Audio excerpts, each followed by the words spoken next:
नमस्कार दोस्तों। Motion sickness, जी हाँ, आज हम इसके बारे में चर्चा करेंगे।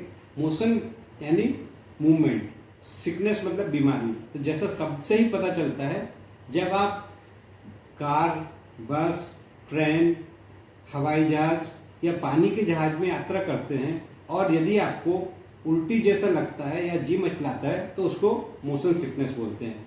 दरअसल हमारा जो शरीर का संतुलन है वो है आँख, कान का अंदरूनी भाग और आपके शरीर के जॉइंट्स के कोऑर्डिनेशन से होता है। हम यहाँ समझेंगे कान के अलग अलग भाग होते हैं, यह बाहरी भाग, फिर कान का पर्दा, फिर मिडिल ईयर, उसके बाद में इनर ईयर। इनर ईयर यानी अंदरूनी भाग में जो संरचना होती है इसको थोड़ा समझेंगे। दरअसल इसमें दो भाग होते हैं, कॉक्लिया और वेस्टिबुलर पार्ट। कॉक्लिया जो होती है इसका काम होता है आपकी जो कान में आवाज आ रही है उसके सिग्नल लेकर नर्व या नस के द्वारा ब्रेन तक पहुंचाना, मतलब कॉक्लिया का काम है सुनना। और जो दूसरे जो आपको छल्ले नुमा स्ट्रक्चर दिख रहे हैं जिसको रिंग्स बोलते हैं या सेमी सर्कुलर कैनाल बोलते हैं, इनका काम और साथ में जो थोड़ा सा फूला हुआ भाग दे रहा है, इनका मिलके काम होता है आपका बॉडी बैलेंस बनाना। इसको वेस्टिबुलर सिस्टम बोलते हैं। इसमें तीन तरह की सेमी सर्कुलर कैनाल होती हैं, सुपीरियर, लैटरल और पोस्टीरियर। ये तीनों आपके शरीर के अलग अलग पोस्चर में आपके शरीर का बैलेंस बनाती है। होता क्या है, जब आप कार में या बस में या ट्रेन में मूवमेंट कर रहे होते हैं और यदि आपके इन कैनाल में कहीं भी कुछ तकलीफ हो रही है तो आपका जो बॉडी बैलेंस सिस्टम है उसमें थोड़ा सा डिस्टर्बेंस आता है। हाँ, अब ऐसे यदि आपको मोशन सिकनेस है तो आपको क्या करना चाहिए? सबसे पहले तो यदि आपको मोशन सिकनेस है तो होता क्या है कि आपको पहले से ही चिंता लगने लगती है कि कल परसों मेरे को ट्रेन में या बस में जाना है, आपको एक अलग ही घबराहट होने लगती है, उसके कारण भी तकलीफ होती है। तो आप पहले तो स्ट्रेस नहीं लें। दूसरी बात, जब भी आपको यात्रा करनी है उसके 2-3 घंटे पहले बहुत ही भारी खाना नहीं खाएं, लाइट खाना खाएं ताकि आपका पेट बहुत ज़्यादा भरा हुआ सा नहीं रहे। फिर आपको क्या करना है, जब भी आप बस में या ट्रेन में यात्रा कर रहे हैं तो कोशिश करना है कि मान लो बस या ट्रेन का डायरेक्शन मूवमेंट का ऐसा है तो आप बैठे भी आपका मूवमेंट जो मुंह का डायरेक्शन है, जिस साइड में बस या ट्रेन जा रही है उसी साइड में हो। यदि आप पलट के उल्टा बैठेंगे ऐसे तो संभवतः आपको चक्कर ज़्यादा आएंगे। तो आपको कोशिश करना है कि आप जिस साइड को बस या ट्रेन जा रही है उसी साइड में आपका चेहरा या सिर हो।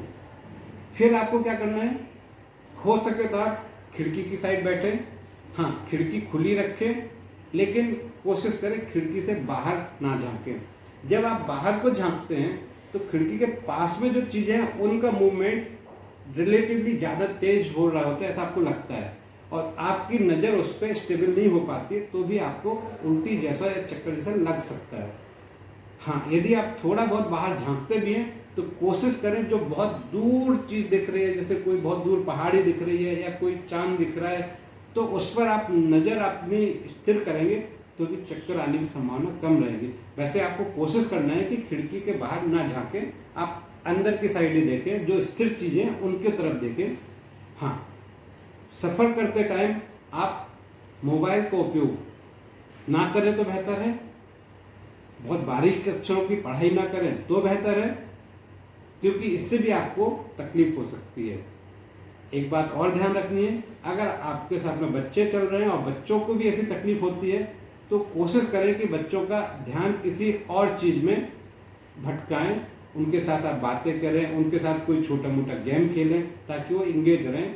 इससे भी वो बाहर देखने से बचेंगे और उनको मोशन सिकनेस नहीं होगी। एक और चीज़, मोशन सिकनेस के लिए कई बार आपने यदि अपने एक्सपर्ट को दिखाया है तो आपको मोशन सिकनेस की कुछ गोलियां आती है, वो दी हैं, लेकिन ध्यान रखें वो गोलियां आप यदि आपकी यात्रा शुरू करने के 1 से 2 घंटे पहले ले लेते हैं तो असर करती हैं। लेकिन यदि आपने यात्रा चालू कर दी, एक बार आपको मोशन सिकनेस चालू हो गई तो फिर वो दवाइयों का इफेक्ट मुश्किल हो जाता है। तो ध्यान रखें, आप अपनी यात्रा को सुगम बनाए रखें और अपने स्वास्थ्य का भी ध्यान रखें। धन्यवाद। हाँ, एक बात और, अगर आपको लगता है कि आप मोशन सिकनेस की बीमारी से ग्रसित हैं, तो मेरी सलाह रहेगी कि आप अपने विशेषज्ञ डॉक्टर को एक बार जरूर दिखा लें। वह आपका डिटेल में एग्जामिनेशन कर लेंगे और ज़रूरत अनुसार आपको दवाइयाँ देंगे और सलाह देंगे, ताकि यात्रा आपकी सुखद और शांतिमय रहे और आप अपने सफ़र का पूरा एंजॉय कर सकें। रखें अपना ध्यान। धन्यवाद।